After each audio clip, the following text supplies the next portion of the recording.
always busy on farm, and labour's getting is expensive, and so traits that, or making our sheep easier to farm is kind of the topic that I want to talk to mostly today. But once we get out and look at the rams, we can talk about all the other traits as well, the sort of money-making traits, along with the time-saving traits. So a bit of background. So Mark Ferguson, for those who haven't met me, I used to work for New Zealand Merino Company about 6 years ago. We did, I don't know, maybe 10 or 11 years ago, Andrew, we were in this shed doing a bred well, fed well when I first moved over from Oz. So it's been a while since we've done this kind of stuff, but so it's a good opportunity to have a refresher. Thanks to the whole team here at Benmore for hosting us. Always do a great job. A couple of years back we did a muster here, which was a great event as well. So breeding back our time. That's good. We've decided not to work. Yes, we have. So first question: will you have enough time to do everything you want to do next week? Hands up if you will. Probably not. Righto. So fair to say we're busy. Fair to say there's time that we would rather not be spending in the sheep yards.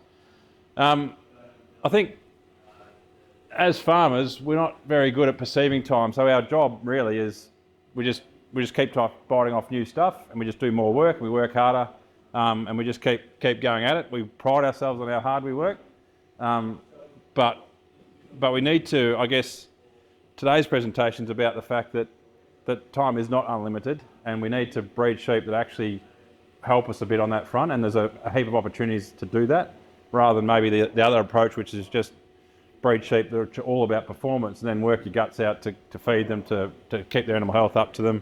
So it's that combination that we're looking for in breeding sheep. Anyone know what that number is? That's the average number of days you've got on the planet. And so if you're like me, you're out here somewhere already. So we're starting to tick down through them. Some of you in the crowd have got a fair few more of those on the day, but I think it's important when we, and I won't be this morbid for the entire talk, but it is important that we keep in our minds that this thing called time isn't unlimited. We have to be serious about it, and obviously as we get a bit older, we start to think about it more than when we're 18 or 19 and full of energy and good to go. But the point of that slide is that time is not unlimited, and we need to be breeding sheep that will help us keep us out of the sheep yards, keep us out of those, and doing the stuff that we actually enjoy doing a bit more often. So the things that kind of kill time on a farm are flies, feet, worms, dags, robustness or resilience, or a variety of words we can use around that, which we'll talk about. Dystocia a bit if you're out there, if anyone's doing any intensive lambing, and then growth, which is a bit of a strange one, which is where I'll start and talk about the time cost of low growth. Anything else? Any other traits you reckon that kill time? Compliance, yep. So these are all heritable. Unfortunately, compliance is not heritable. Yeah, and that's a good one. And that's one of the things that's killing our time, is the fact that it's getting harder to just do what we used to do and enjoy. So they're the traits I want to cover today. So what are the genetics around those things? How do we improve those things genetically so that we're taking some of those jobs or reducing the impact of those jobs on our lives? So you're going to see a few graphs from me. That's what you expect from a science trained sort of person. But the question is, do you have time to farm with slow growing genetics? And this is one that this will be a hidden thing on most properties. People won't think about the fact that they've got slow growing genetics means that those wethers are still on farm for months longer than they needed to be, or those hoggets are coming out of, they're being shorn after winter, and they're not leaving the farm in October, November, they're leaving the farm in February or March. And so that's 4 or 5 months extra where you've stuffed around, shifting them on breaks or feeding them or giving them animal health treatments, watching them for fly, all heap of stuff because they were growing slow and they didn't get off your farm quick enough. The velocity dollar that I hear Gundy talk about. And so this is how many weeks on farm to reach 50 kilos, depending on the growth rate of that lamb, which is a pretty easy calculation to do. But I'm about to show you, this is like the range that we will see in sire groups is sort of 150 to 200 grams a day, depending on how you feed them. Obviously, sometimes we've got lambs growing really quickly, but often you can't do that over the entire length. But the amount of time that we have these animals on our farm, if we deploy slow-growing genetics, is insane. This is just one trial out of Australia. So this is the post-weaning weight breeding value. So this is our, I'm going to talk a lot about breeding values, and I won't go through explaining each of them in any great detail. They're all very well explained in that booklet. But suffice to say, a breeding value starts at 0 as the base population back when the system started. And so the average growth animal in 1990 odd is where 0 is set. And then this is kilos above that period, and post-weaning weight is 200 days of age. So good genetics are now 6, 7, 8, or 5, 6, 7, 8 in this range for post-weaning weight. So genetically, we've put on 6 or 7 kilos of growth to 200 days of age over that 30 odd year period. So if we look across sort of our average, or below average now, but sort of a 0 sort of sheep, in this trial that they averaged 125 grams a day. The fast growing animals that were used in that trial out here at 8 or 9 kilo P weight were doing over 150. So that's about, if we look at that previous graph, that's about 8 weeks more on farm that these ones hanging around to get to that same turn off weight than those ones were. So growth is not just about making money, it's also about getting things off your farm quicker. And then you turn that really on its head and you start killing them before winter, and changing your production system with that growth. Without it, I reckon we absolutely under recognise how much slow growth is killing our businesses. We don't want to go, we can overcook that and start trying to push way out the other top end. We do need to keep that in balance. But if we're down here, in most businesses, your animals are not growing. If you've got a meat component to your business, they're not growing fast enough. The second one I want to talk about, which is my original favourite, which has been fat, and we're learning more about this over time. The last time I stood here doing this sort of presentation, probably it was like 10 years ago. We knew a bit, but we know a lot more now about what it's meaning for our businesses. And this is some work coming out of Western Australia, funded by AWI, run by Murdoch University, and it's getting around this animal that doesn't require feeding as much, or has a lower maintenance requirement. They still need to eat, but you can afford to go to the grain trailer a bit later or stop feeding a bit earlier. And so the amount of time you're actually feeding those sheep, if you are feeding them, or how well they're doing is less. So this is their maintenance requirement. So that's how many megajoules per day to maintain weight. Each of these dots is a different sire group, and these are 3-year-old wethers that they put through a whole heap of trials. And this is their whole body fat percentage. So genetically fatter animals out here, 24% fat. Genetically lean animals are here. And so as you make those animals fatter, so the proportion of fat in the body of that animal goes up, its maintenance requirement to maintain, it's just doing its thing. So it's out there maintaining weight, just ruminating, eating grass, doing its thing, not putting on weight, not losing weight. How much energy is it taking up just to do that? And we see this big drop off as we get these fatter animals out there. So that's about the same as a human requires. This is about the same. This is about a normal. When you look at a packet of biscuits or whatever, it'll say 8,700 kilojoules is the energy required to maintain a human for the day. So a big shift that we can achieve by going for higher whole body fat percentage animals. And when they're doing this work, they find out all sorts of cool stuff. And one thing is that so each of these lines is a different sire group. But essentially, we've got animals out there which will eat the same as another animal, but won't maintain or won't retain that energy. So they're out there eating your grass, eating your silage, eating not much grass this year, eating grain and silage, or a bit of lucerne. And some of them are only maintaining or retaining a bit of that energy, and others are retaining a heap of that energy at the same intake.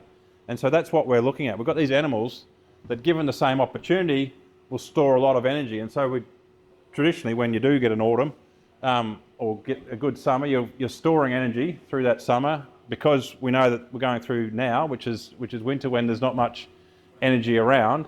And these animals have stored it and are able to then metabolise that or feed off the haystack off their back, essentially. These ones haven't stored as much, and therefore have got not that tissue to draw on. So we've got this big difference in this energy requirement of these animals, or their ability to store energy. And so how do we, that's great to know that, but how do we breed for that? And that's is what we so we started off with this trait pretty much, yielding fat. So that's fat depth on the short ribs, so measured by ultrasound over the top of the short ribs on the loin. You measure the fat depth there and the muscle depth there, and then it gets turned into a breeding value. And so what we know, which makes sense, is that those high fat animals, genetically fat animals will be the ones that store more of that energy. It's also favourably correlated with our growth breeding value. It's also favourable with our muscle breeding value. A couple of interesting ones, CV, so coefficient of variation of fibre, are normally used to look at wool and how it's going to spin. But it's also very favourably correlated with fatness. So that's a negative correlation, means that the lower you take CV, the higher the fatness is, or the higher the energy it is. So that's a good thing, because you want CV low and fat high. And then the other really cool one is worm egg count. So the lower we take our worm egg count, the less susceptible they are to worms, the more energy they're storing, or whichever way that's going. So there's a whole heap of traits that we've kind of had in our breeding objective anyway, and they all are turning out to be favourably correlated with that energy storage, which is a great result. And so we'll talk about that more when we've got some sheep in front of us, but there's plenty of rams out the back there that are well within the top 10-20% for fat and muscle, which means they're in that top 20% for storing energy and therefore requiring less time to maintain their weight. And that's great, but does it make me any money is a question. And often we deal in genetics and we don't have, and this is the only make you money sort of slide I've got, but I think it was a cool enough number to demonstrate. So each of these sire groups are actually out of a trials in Australia where they ran the sisters of these wethers for their entire life and measured everything, measured every fleece weight, every lamb they had, everything about them forever. It was a massive trial that AWI led, and really great resource of information, which we're sort of getting our head around now. But so we know these numbers are modelled from that full data set. So, and what it shows is, and this is work from John Young, the higher we're driving up that whole body fat through those mechanisms I had in the previous slide, we're lifting profitability. Obviously there's some blur around that line for various reasons. There'll be finer ones and stronger ones and other things that are impacting profitability that aren't linked to whole body energy. But that trend is the cool thing.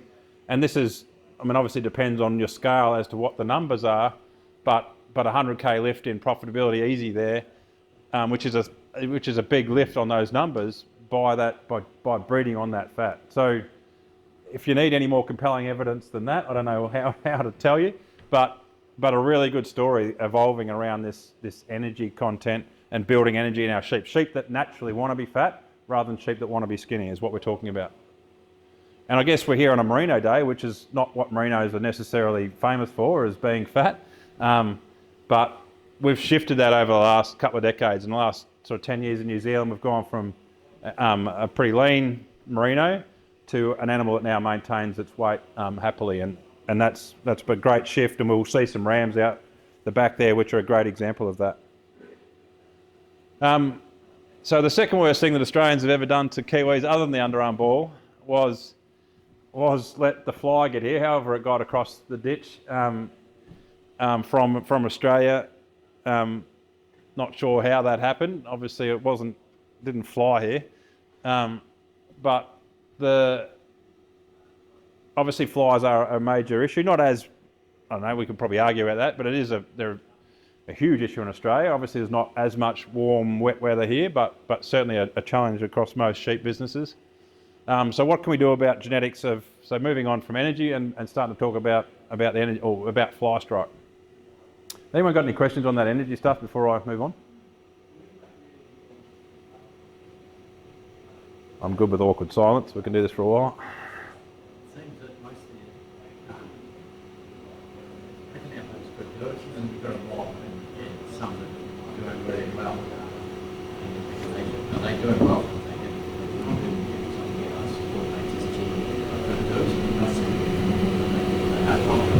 Yeah, and we'll get to it a bit where it's looking like they've got a better immune system, they're maintaining better energy, they're just a whole heap of things going together with that sort of perfect sheep, which is more than just, like maybe like originally we didn't know they just ate more, they're just out there eating more, kind of like me, they get a bit focused on food a bit more and they make sure they eat more, but that is the work that's now going on showing that even those that eat the same, they'll still store more of that as energy and therefore have a better immune system running and a whole heap of stuff that goes together. Yeah, so you can visually identify them, but EBWs give you tools to create them. Yeah, that's right. Yeah, you'll see them within a mob. You don't know whether they're the firstborn single out of a 5-year-old ewe, and so therefore they're just phenotypically fat, whereas the breeding values take all that out of equation. When you're buying your rams, you know that they're going to throw ewes that are genetically that way. So just to scare you a bit, and this is Australian data, and I haven't seen any resistance evidence in New Zealand, but that I haven't actually looked for it either. But this is susceptibility to or resistance of maggots to cyromazine, which is vetrazine, or dicyclonol, which is click. So probably two of our more favoured chemicals for fly prevention. New South Wales, 55 farms tested, 100% resistant to both vetrazine and dicyclonol. So maggots that are not being killed by those or not having the effectiveness that it used to have. So the time that those chemicals are lasting for is reducing all the time because the insects are getting resistant to those chemicals. Same across the other states, not as dire as New South Wales, but certainly doesn't matter where you go in Australia now, except for Tasmania, where one farm there has 100% susceptible maggots. Obviously, flies aren't that good at staying home, so you can't, like a worm resistance problem, you can kind of keep on your farm, not that you want it on your farm, but you won't catch it from your neighbours necessarily, but whereas flies happily fly across the fence and go to your neighbours. So the point here is that we've got some pretty cool chemicals which have kept us out of trouble for a long time, but they are starting to fail and starting to break in Australia. So that's just to put a bit of fear in your minds to think about how we're going to select these animals to be less requiring of treatments around flies. So there's kind of 4 breeding values we've got that we can use to reduce our fly pressure or susceptibility to fly strike. So DAG is, as it sounds, it's a breeding value. So the more positive that DAG score is, they're either like a 1 is no DAG at all, a 5 is completely covered in DAGs down to the toes. Breech wrinkle, that's obvious. Again, 1 is very plain, 5 is very wrinkly. Breech cover, so that's the amount of woolless area around the backside. So a 1 is a big bare area, a 5 is basically wool almost growing internally. And then wool colour is 1 is as white as those doors, and 5 is kind of more like that case there. And so in all of those cases, you can have an impact on how susceptible the sheep are to flies under a fly strike challenge. So this is work out of AWI out of Western Australia, where there is a significant fly pressure. And so if you've got no DAG, obviously you've got no flies. So DAG's a big one, and there are sheep, and we'll cover that in a minute, but there's sheep out there that basically sire groups that have no DAGs at all. I know that sounds amazing, but that's exactly what happens. As we get lower breech wrinkle, so planing out those animals, and we've seen the animal shift a lot. The Merino, the statue out the front of the pub there, the wrinkly ram is not very frequent around the place. You do see a few of them these days, but nowhere near as frequent as what you used to see those. We have reduced our wrinkle over time for a whole heap of reasons, but mainly around when mulesing stopped, and therefore, as mulesing stopped, we needed to start and move away from those wrinkly sheep. Breech cover is not as important as the first 2, but you can breed an animal for a big bare area. Obviously, you've got less moisture accumulating, less DAG accumulation, a whole heap of reasons that's kind of a natural muse, I suppose. When we first started in this work as a nation or as nations, we thought that was the answer, like go for that big bare area and that would be the solution. If you've got wrinkle, you'll still get flies, even if you've got that bare area. If they're a positive DAG, they'll still find wool somewhere to stick DAG on, and so you'll still get fly strike. So not as good as we thought, or not as important as we thought. Still important, and all these things sort of go together. And then wool colour, which is maybe a bit of a weird one for breech strike, but I'm going to cover a little bit around why that might be. But basically, the more yellow the wool, the more susceptible they are to flies, not just on the body, also on the breech. Any questions on that stuff? So just a bit of a demonstration of DAG. So this is New Zealand stud data. Don't need to tell you where. But these are all, each of these dots is a size group of progeny, their average. And so this is their DAG breeding value. So these are young size. So this is their DAG breeding value without this progeny being submitted into the database, if that makes sense. So this is their DAG breeding value assessed on the same number that you would buy those rams on, and then looking at their progeny average for how much DAG they had. And again, 1 is clean, 5 is every shepherd's nightmare. And so we've got a sire group here out at minus 0.6 odd. So the more negative this number is, the less DAG they've got genetically.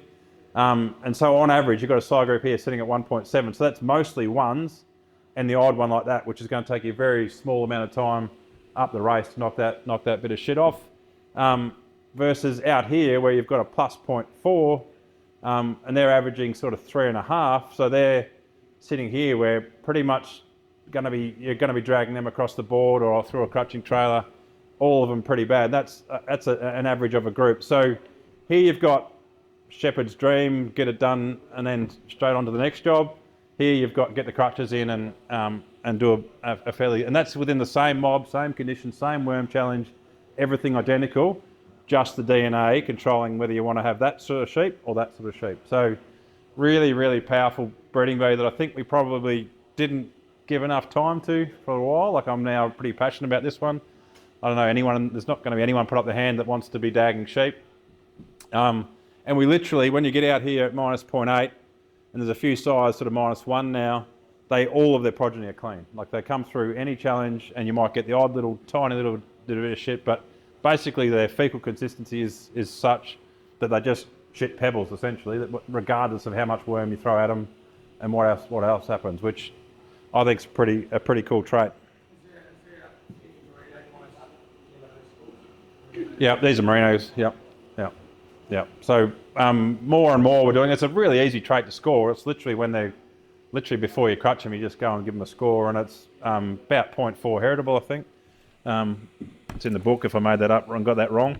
But yeah, it's very much a Merino trait. And what we've seen now is, once you see these sort of animals, like, you can crutch that off and then you get them in the next time, they're the first to get dirty again. Like, it's so consistent. They'll be dirty at weaning, they'll be dirty pre-shearing. They're just the ones that are always having to get sorted out. I wanted to go into a bit of wool colour a bit, and I went down a bit of a rabbit hole on this, but so you might be bored with the science. I thought it was interesting. But essentially what we've got going on in the wool, because I think people often go to Aussie and buy some genetics and bring them back and wonder why they all turn yellow. And I think it sort of makes sense when you kind of understand what's going on in the chemistry of what's going on in the wool. So I found it interesting and hope that you guys do too. You might not. We'll see how we go. But essentially in wool we've got what we see there, which is wool, but we've also got swint, which is the sweat, and that's a heap of potassium salts. We've got the wax, which is the protective stuff you see when you open it up. You see that nice white wax. And then we've got bacteria, as we all have, growing all over us. Sheep are too, and so we've got these bacteria floating around at the skin level as well. And then obviously that's got a set pH. What happens when we get a bit of moisture and a bit of warmth together is we get a bit of the bacteria start chewing up that swint, so they're happy living on that swint, those salts, and they start proliferating because it's moist and warm. So when we take genetics out of dry areas of Australia, we bring them here and it starts raining, And so we've got wet wool. And so these bacteria are chewing up those salts. They start reacting with the amino acids and other stuff in the around that skin surface, and that releases this yellow colour essentially, which then gets sucked up by the wool fibres and turns that yellow colour. Has everyone seen yellow wool?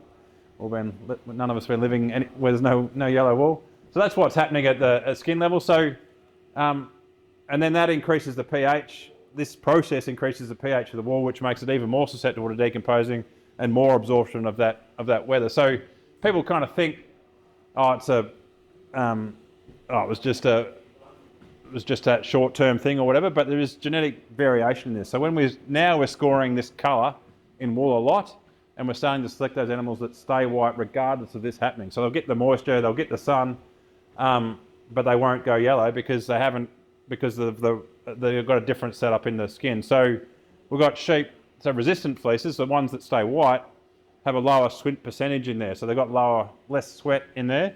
They've got more wax protecting that fibre and less swint, slightly different lower potassium content of that swint, and a different pH. So we can use this. You don't really need to use all this crap, but I found it interesting to know what's going on. There's this breeding value now for colour, so we can score that colour in sort of 12-month-old sheep pre-hogget shearing. We can score that colour. We get that converted into a breeding value, and the more negative that breeding value is, the more white they will stay, and so that will slightly reduce our fly susceptibility and the breech, but also dramatically reduce our fly susceptibility across the body as well. Beautifully, as we've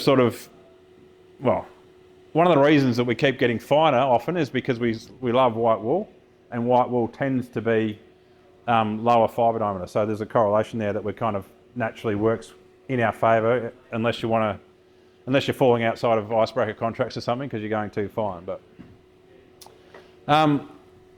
so I guess the worst version of that, or what happens next after you get colour, is you can get fleece rot as well, and I think I'll go through that in a bit of detail as well.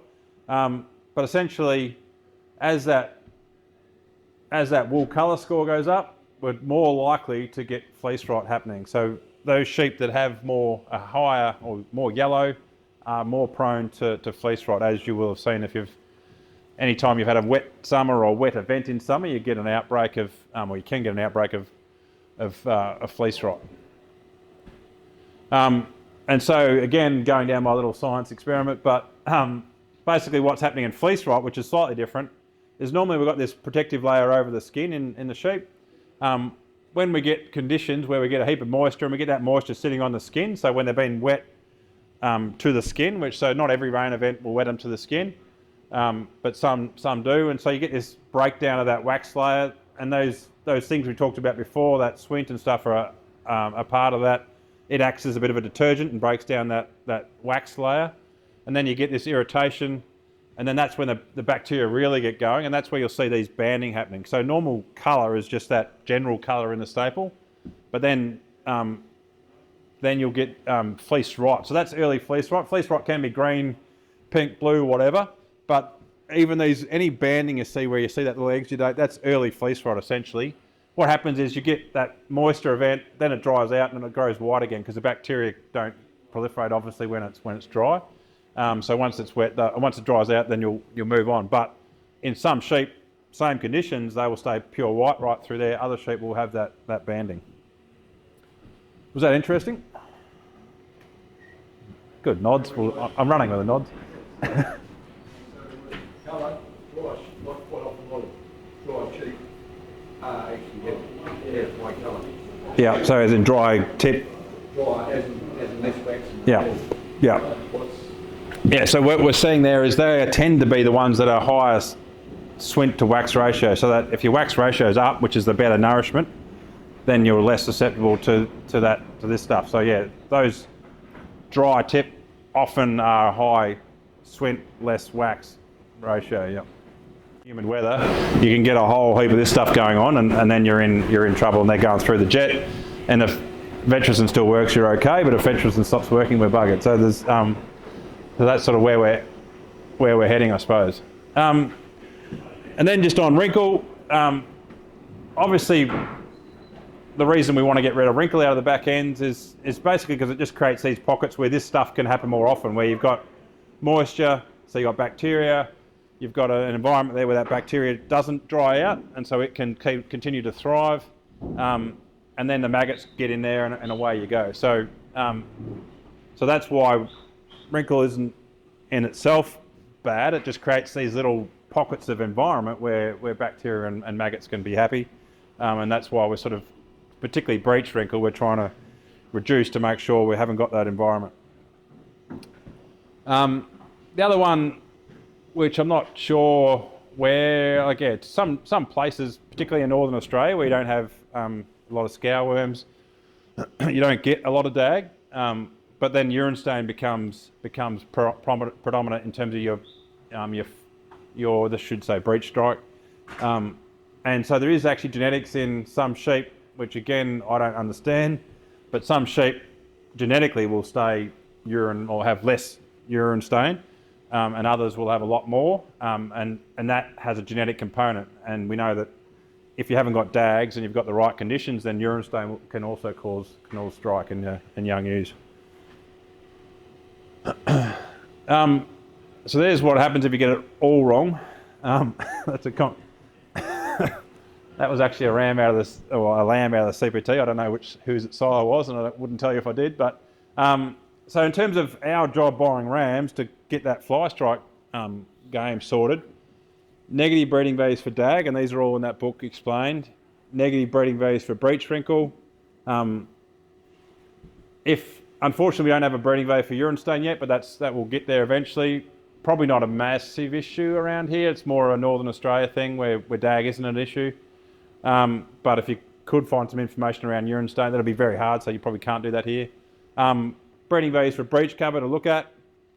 And then those fleece rot and fleece colour breeding values are ones that you might not have looked at before, but are certainly on our radar now, and we're starting to work a lot more with ram breeders to start scoring this stuff as well. It's amazing, even when you haven't got fleece colour or fleece rot problems, you can still find some sheep in a flock that have got a problem if you look for it. And that's the beauty of scoring it. You're right on the shoulder, on the top of the pins where you know that moisture's sat for a bit. And so if they're going to be susceptible, that's where it'll go first. And so when you look for it, you'll actually find, like you look at an animal, you go, it's white, and then you go, oh, actually that one's whiter. And so then and that's the beauty of scoring traits rather than just subjectively doing stuff. Any questions on that? One more. Yeah, it would be. Yeah, I haven't actually looked to know what the numbers. Yeah, but we could do it. Yeah, on that score. But that would be. I actually haven't had a look to know how that correlates, but it would make sense that it does. Yeah. But they're always pretty good compared to what the northern cousins are. Yeah. Just a couple of things around that breech cover. Often we hear people say if you bare out the heads and bare out the points, then they're going to cut no wool. Is kind of true. Every one of those dots is a sire with 75 progeny across Australia and New Zealand. So they're really good data points. So because they've got lots of scored animals in there. And yes, as breech cover goes up, so these are the worst animals for fly, you get a slight increase in fleece weight. But you can see that variation there. There's bugger all. Like you can definitely get bare points, bare bums, and plenty of wool. And the other cool one, which I always like pointing out, is weaning rate. So for whatever reason, lower bare pointed animals have more lambs. Again, massive variation. You can get wherever you want on this graph, but that correlation is, so this is a weaning rate breeding value. So this is basically, you can times them by 100 to get into percent. So sires here that are 45% higher than average for lamb weaning rate versus into the negatives down here. So they're minus 30. So there's this first thing to note, which we're not on today, but there's an 80% range in weaning rate in our database. So we could be buying a ram tomorrow or this year that's minus 30% lambs versus one that's plus 50% lambs. It's insane how much variation we've got for reproduction in the Merino. Anyway, that's a side issue. The point was meant to be, if we go for those bare pointed animals, And the same with wrinkle. A lot of the things, if we go for fly, like low wrinkle, low breech cover, we tend to get more lambs as an accident. Righto, so moving on to feet. I'm not sure how long I'm meant to talk for, but I'll keep yapping. We're going. Yeah. So obviously, we don't need to tell anyone who's been running Merinos that feet are a challenge, can be a challenge. This year has probably been a bit easier than most. 4 things that can happen. Obviously, foot rot's the worst of those in terms of its impact on the business, but foot structure we've got big variation in as well. What we call scald or ovine interdigital dermatitis. When you don't have foot rot, this can still, particularly in lambs, you can still, an animal still not doing well because it's walking around not sure which foot it wants to put down first. And then foot rot, obviously, virulent foot rot is the curse of our beloved Merino a bit. And then the curse of good farmers is foot abscess. When you get everything right, you get heaps of twins and you've got heavy ewes, and they get foot abscess just to really stir you up. And we don't have a lot of solutions around that. And we've got some work in Australia that if we get an outbreak, we'll try and study it. But it's one of those things that kind of can come and go as quick as, and might be there this year and not next year. So it's a bit of a challenge for us. You could make some assumptions that if we fix this other stuff, then we're probably less likely to see that. So if we get an animal that's, but that's a work in progress. So the reason that you've got to put up with me in your country is because of the foot rot breeding value. 11, 12 years ago, New Zealand Merino started this work with MPI and Merino Inc. And we started this work on trying to understand the genetics of foot rot. We were very lucky to work with lots of sheep breeders, including Benmore. Everyone worked together on this. It was a big industry effort, and it's sort of now culminated in what I think is a great success story. So we know about foot rot. We know that for it to cause you grief, you need to have the bacteria present. Obviously, we need the host, and often it's a Merino, not only, but obviously a bit more susceptible, and then the right conditions. Growing short green grass.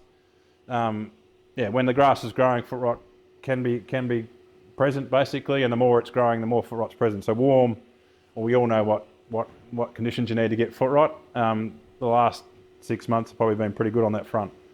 But now where we're at is we've characterised the industry really well. So we've got this foot rot ASBV or foot rot breeding value, EBV. And these, the more negative the number, the less foot rot they've got essentially. So these sheep would get foot rot standing in this shearing shed. These sheep, you can literally stand them in foot rot all day long and they won't get it, regardless of what happens. Or very few of them will get it. And if they do, they'll cure really quickly. So obviously we've got this normal distribution, which is normal you see in a population, and it's around 0 somewhere. That's because we set the breeding value fairly recently at 0, and so as an industry we haven't shifted too far to the left yet, but that's the march we're on. The more we go, the further we're shifting our sheep to the left, and so where we'll see this curve move over here, we'll still have some susceptible animals, but we'll have less and less and less as we go as an industry, and that essentially means we'll have a lot less foot rot. And we're already seeing now in Canterbury where in sort of quarterbreds and stuff, which have gone really hard on this stuff, where we've got average sire teams in here. There's flocks now that, like literally, we're looking to challenge those rams for foot rot, and we can't find foot rot to give them at the moment. And that's a bit about the season, but also about how quickly this is going to shift our animals, which I reckon's pretty exciting. And what we expected to happen, and I think what we're seeing happen, is you don't have to shift very far for dropping these animals out of our population. They're the ones that are your carriers. They're carrying it around, they're spreading it around your farm. So there's really susceptible ones which have got it in 4 feet and don't know which one to put down first. As we move to the left, we've still got some susceptible animals in there, but there's less of them and therefore less bacterial challenge and therefore less problem on farm. So there's not many cases where you kind of get genetic change that, well, the phenotypic change is actually in front of the genetic change. Like other traits like growth or whatever, you've got to get every half kilo you get, you've got to select for. Whereas in this, I think we're seeing a shift in the amount of challenge that we've got experiencing. And it's early days, we're only 10, 11 years in, but I think what we're seeing these last few years is it's really starting to be really impactful. Any questions on footrot? I guess it's hard to predict, but what do you think in another 10 years that that's pretty much something that used to happen? I reckon like anyone that focus on it, that's where we'll get. Like the places that in North Canterbury, like literally the place where I know about 5 years ago I was there doing the footrot scoring, and we found the old diaries from 100 years before, and then looked up the date to the day, and it said in the diary footrotting sheep. So 100 years it had footrot on the place, so that like something had been around a bit. And that's the place that now hasn't filled up their footbar since May last year to clean up the rams that we challenged. So yeah, enormous shift. So I think, and their team is probably here somewhere, average. And so once we get into that position, I reckon I don't see it. We are no different than a crossbred where you might have a few sneaking around, but not like they go to the dog top and mob and you don't worry about it too much. And I think that's where we'll get quite quickly. Obviously ramps up a bit this year, crossing up, that budget Yeah, because for most of the last decade for the first 3 or 4 years we had no idea what we were up to. We were just testing everything and trying to find stuff, and then we found in 2015 we found a couple of rams, or 2015, 16, 17 we started to find some rams, and then there's one of them's got progeny out the back here, and so then we got moving, and now we're sort of in the position where we've got sheep which are good for this as well as other stuff. Like obviously the problem is you can find the most resistant animal, but I mean the first one we found was an absolute dog. It was terrible, and like you couldn't. No, no, he didn't. I don't think he left too many progeny that one. But yeah, like you don't want to. So you have to bring this trait in. The good thing is it's not correlated with much, so it's not unfavourably correlated with anything. And the only correlation is with worms, and that's slightly favourable. And so traits like that are good because you can move them quickly without, like if it was really antagonistic with fleece weight or something, it'd be a struggle to try and build a merino with them both, but we're pretty lucky that it isn't. It just sucks. They're two major size for footrot, actually positive for DAG, which is really handy, but that doesn't seem to be correlation, that's just luck or bad luck. But You think it will come to a point where, say, like, kind of look at rams at Benmore, and their average ram flock will have a score of, on average, -1 or something like that. Yeah. That's about like that. yeah, I think so. And I think we'll probably get to -0.6 or 7/8, and then we'll struggle to get any further because we won't be able to get challenged. Like that'll be interesting. Like, 'cause we'll have to literally. It gets hard to get them, which sounds weird, but it gets hard to give them footrot when they're that resistant. But yeah. So would you say that you doesn't get anything self-cure?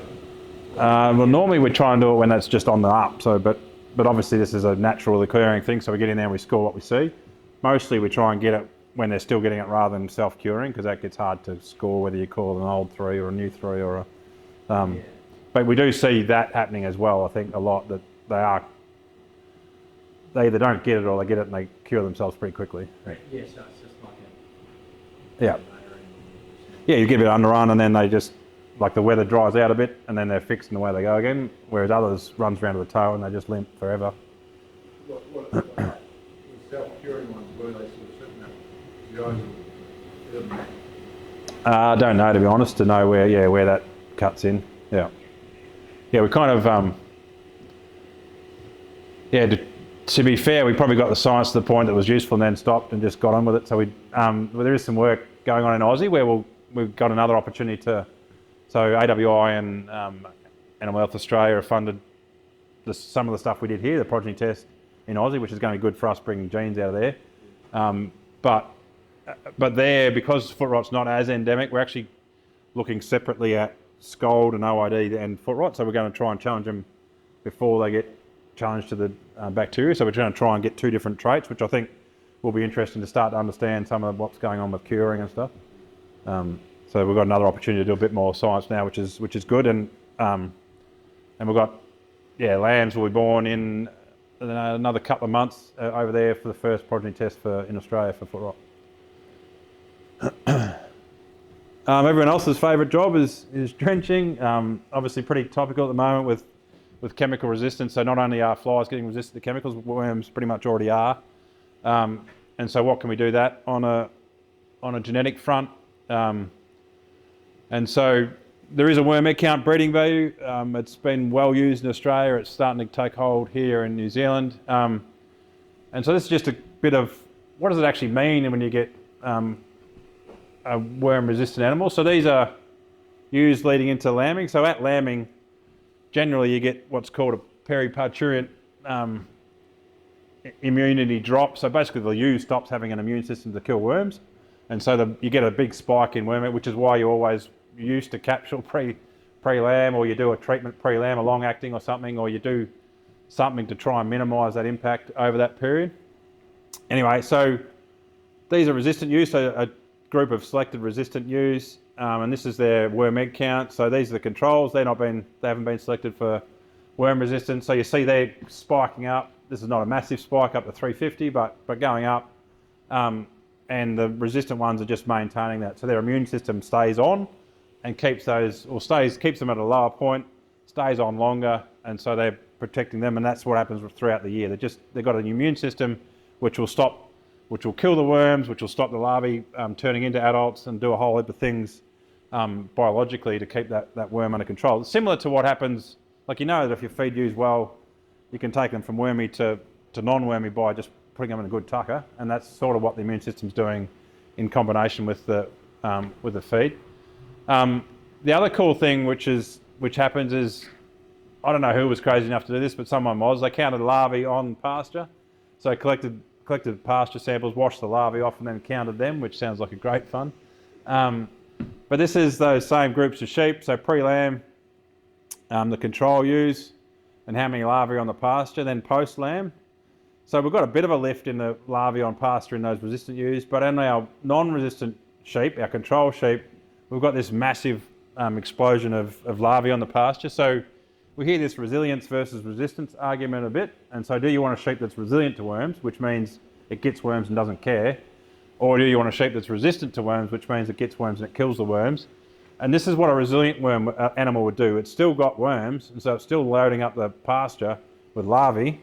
And then you've got a naive lamb who's starting to eat pasture for the first time, and every mouthful they take is full of worm larvae.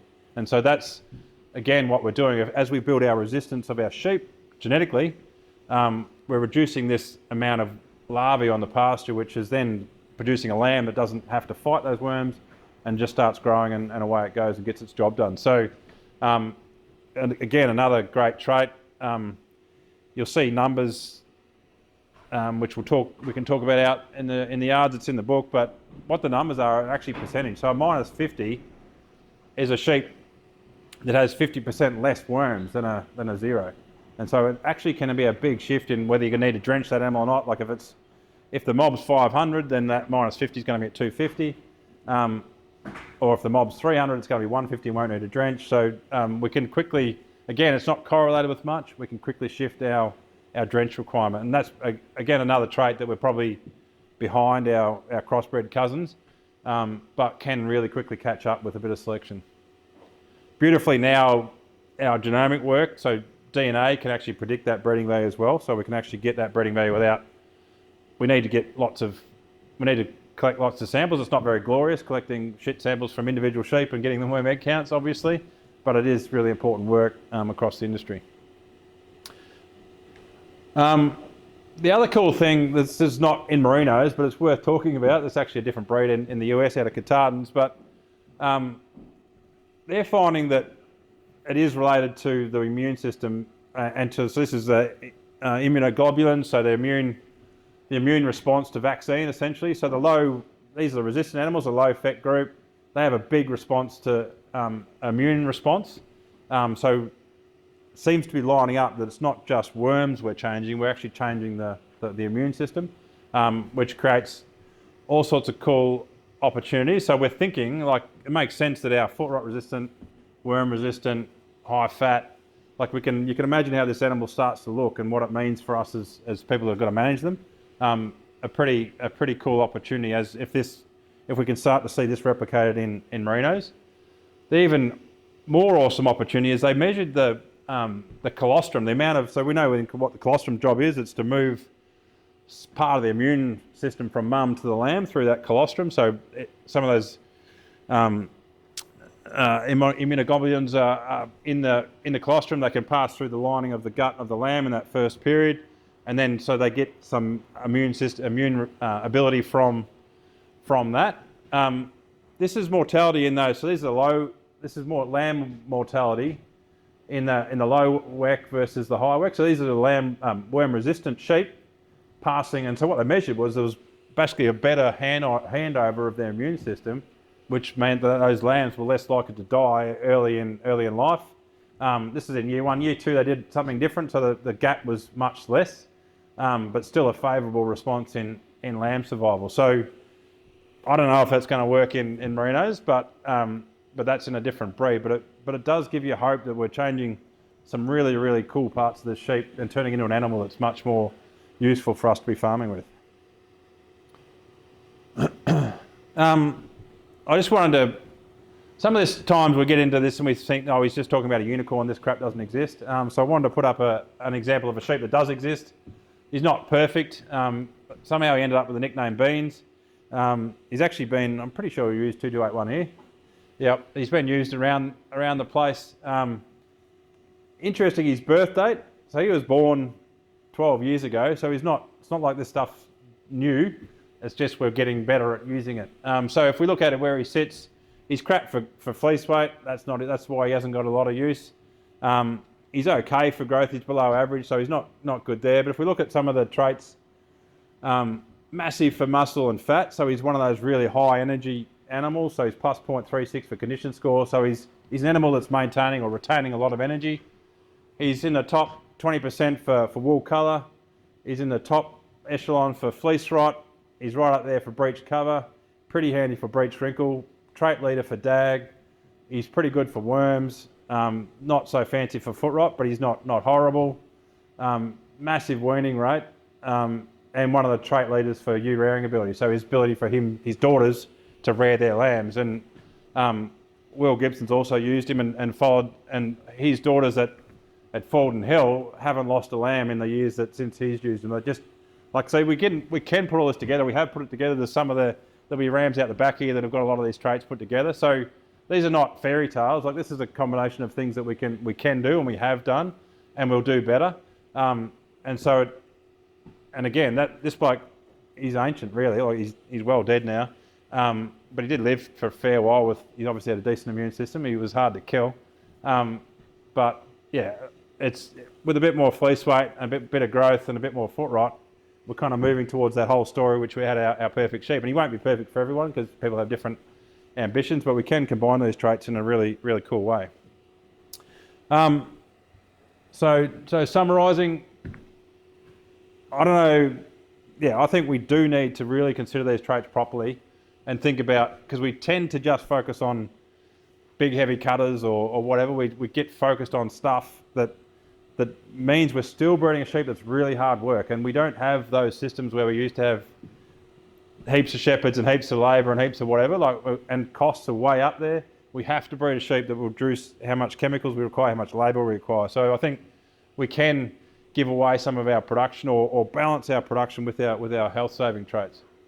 And so a bit of a question, which is, again, I'm getting back into my morbid bit, but I don't reckon we're going to be on our deathbed wishing we'd produce another bale of wool. I reckon we'll be on there. In fact, we know what you'll be on there wishing if you're a male, what you'll be wishing, because there's a person who's actually studied it. Bronnie Wares was a palliative care nurse. That's the number one wish that blokes have when they're lying on their deathbed. And so we all think we're indestructible. We all think we're bomb-proof, and we love how hard we work.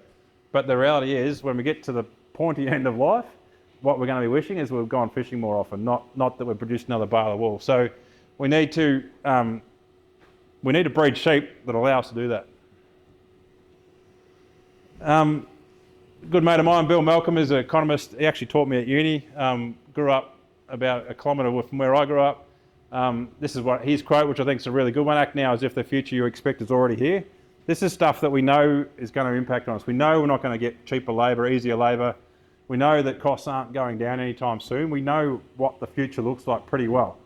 We have the tools available. We need to, as an industry, really jump on this stuff. Go hard at all these labour-saving traits, as well as our production traits. I'm not taking away from them, but we need that balance, because I don't think the future's that hard to predict from here. Great to see heaps of clients in the room. If you're not and you're interested, happy to have a chat about. We've been focused on nutrition, on genetics. We're doing more of what Steve's going to talk to you about going forward, more nutrition and management help, because I reckon there's a big scope to really crank this industry. And yeah, happy to have a chat with anyone around that. Make sure you take a copy of this home. I've got the wrong edition on there. We've got an Australian edition and New Zealand edition. We had to change the accent a bit, change who claimed Pavlova and stuff. And if you're interested in podcasts, you can get to listen to this voice once every Monday. But yeah, getting better, getting more interesting guests on there. So we talk mainly about genetics, but genetics, nutrition, general sheep and beef stuff. So we're going to leave that section there. We're going to jump up and have a look at some rams. Hopefully the technology will give us some breeding values, Andrew. But any questions before we break for this bit?